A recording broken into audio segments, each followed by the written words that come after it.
Cutlet ഉണ്ടാക്കാനായിട്ട് ഞാൻ 1/2 kilo chicken എടുത്തിട്ടുണ്ട്. മസാലകളെല്ലാം ഇട്ട് ചിക്കൻ വേവിച്ചു.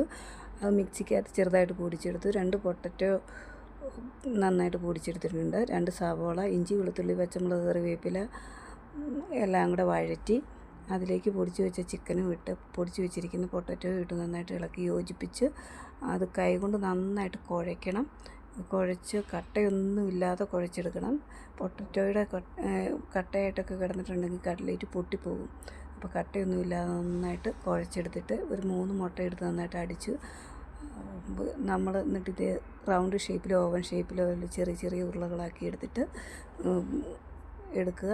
മുട്ടയ്ക്കകത്ത് മുക്കിക്കഴിഞ്ഞ് ബ്രെഡിൻ്റെ പൊടിക്കകത്ത് മുക്കി ഒരു പാത്രത്തിൽ നന്നായിട്ട് അടുക്കി അടച്ച് ഫ്രിഡ്ജിൽ വയ്ക്കുക. 2 മണിക്കൂറിന് ശേഷം നമുക്കിത് എണ്ണയ്ക്കകത്ത് വറുത്ത് കോരിയെടുക്കാം. അടിപൊളി കട്ട്ലേറ്റാണ്. എല്ലാവരും ഒന്ന് ട്രൈ ചെയ്ത് നോക്കുക.